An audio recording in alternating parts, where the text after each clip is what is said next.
Our first teller has taken the idea of raising his voice to a different level than many of us do.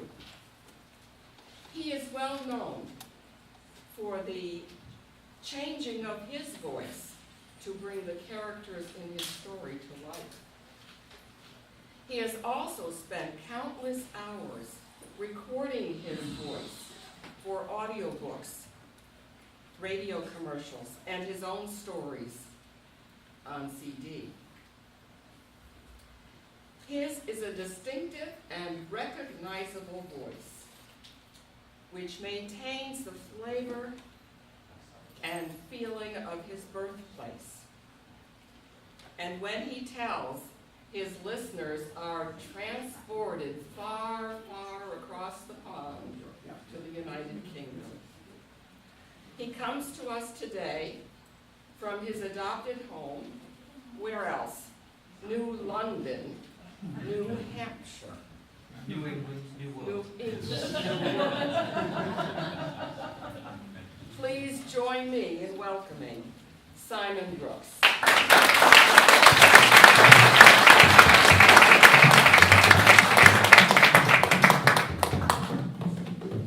This is one of the oldest stories that are out there. There are many different versions of this story. Some of them have been twisted around, some of them have been turned inside out. It's the story of Little Red Riding Hood. And I'm going to tell the story that I love the best, which is one of the older versions of it. Grandma lived in the woods. 2 miles in, 2 miles out. She lived in a little cottage near a waterfall. And she loved her granddaughter. She loved her granddaughter so much she would make cakes, not just for birthdays, just for Sundays or Saturdays or even middle of the weekdays or visiting days. She'd make cookies and all that kind of stuff. Big jar. Good cookies. Yeah. But she also made her granddaughter a red cloak with a red hood. And her granddaughter loved it so much, nobody remembers what her real name is, or was, for she became known as Little Red Riding Hood. That was her nickname. Well, the hunter was coming through the forest, and he saw that Grandma wasn't doing so well, and so he came and told the family, the mother and father, and Little Red, that Grandma wasn't doing too well, and she needed maybe looking in on. And so Mom and Little Red, they baked a loaf of bread. They baked some muffins. And they put it in a basket, wrapped up with a bottle of tonic water, and Little Red put it over her arm when she had a Little Red Riding Hood on. And her mom said, "Don't stray from the path." And Little Red, "I won't." "Don't stop and talk to strangers." "I won't." "Just go straight to Granny's, okay?" "I will." And so off she went. And she had the basket over her arm, she's making her way down the path through the forest, and she's singing to herself, "I'm going to go and see Granny, I'm going to go and see Granny, I got some bread, I got some muffins, I'm going to go and see Granny." And she made her way through the forest. Now in this forest, there was a wolf. And he was a lean, hungry wolf. His back came up to here. So if you were Little Red Riding Hood, maybe he'd be bigger than you. If he put his paws on my shoulders, his head would be above mine, and I wouldn't be very happy. And this wolf was hungry, and he heard Little Red's voice, and he loped through the forest, getting closer and closer to the voice of Little Red. And he listened. "I'm going to go and see Granny, I'm going to go and see Granny." And the wolf made his way through the trees and started walking alongside the little girl. "Hello, little girl. What are you doing in the forest all alone?" "Oh, I'm going to go see my Granny." "Really?" "Yes, she's not very well. Me and my Granny, my mom, we made some bread and we made some muffins. I got some tonic water for her, and it's going to make her feel better." "Oh, and where does your Granny live?" said the wolf. "She lives in the cottage by the waterfall in the middle of the forest." "Really? And you say she's sick? You're moving so fast along this path. You're missing all the butterflies. You're missing all the flowers. Wouldn't your Granny like some flowers if she's not feeling very well?" "What a great idea," she said. "Look, there's one just there." And so she went over and she picked the flower, and the wolf said, "And there's another one just through there." And she went and picked a second one. Well, the wolf, being a creature of the forest, knew many shortcuts, and he took off as fast as his long, loping legs could carry him through the woods, through the trees. Meanwhile, Little Red, she picked another flower, and another flower, and another flower, until she was way off the path. But Little Red, when she had a huge bouquet, a large bunch of flowers, she realized, oh my gosh, I've strayed from the path. I better find it. She knew her way through the forest.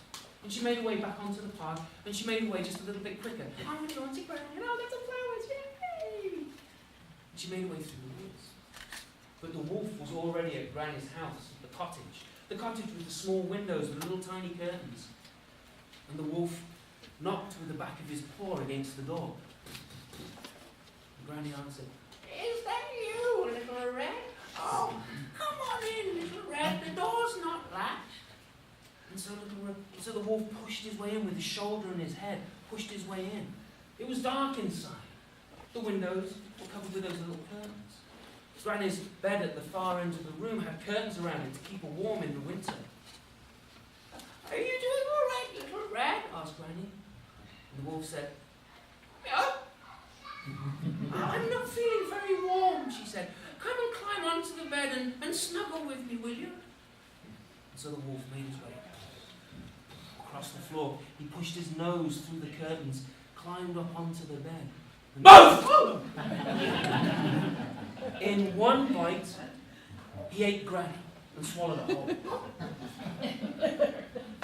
Oh, yes. This is going to be like an all-in-one buffet. Little Red will be here shortly. And he climbed under the covers of the bed after closing the curtains again and waited. And Little Red arrived. She saw the door open and she walked in. "Granny, Granny, are you there?" And the wolf was, "Yes." "Oh, Granny, your voice doesn't sound very good. You must be very poorly. I brought some bread that me and Mommy made, and we got some muffins, and we got a bottle of tonic water." "Put them on the table." "Granny, you don't sound very well." "I'm cold. Climb into the bed and keep me warm," said the wolf. She went to open the curtains to let some light in. But the wolf said, "No, it hurts my eyes. It gives me a headache." And so she said, "Okay." Now when Little Red went to her Granny's house, it was always filled with joy and with love. It was her favourite place to be. She always felt comfortable in Granny's house. She loved being in Granny's house. But she didn't feel so comfortable there. Something didn't feel quite right. She made her way to the curtains of the bed and pushed them open and climbed onto the bed. And as she climbed across the bed, she felt the wolf's paw. "Granny, your hand, it feels so big." "All the better to hold you in," said the wolf. And Granny, a shaft of light had caught the wolf's eye. "Your eyes, they look so big." "All the better to see you in," said the wolf. And as he said "with," one of his sharp canines glistened in the light.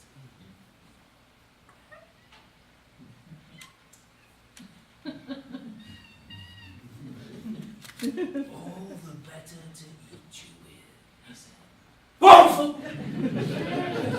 With one bite, one swallow, she was gone, poof, straight down. The wolf's belly was so distended, it was as tight as a drum. "Oh, where's that tonic water to wash these two ladies down?"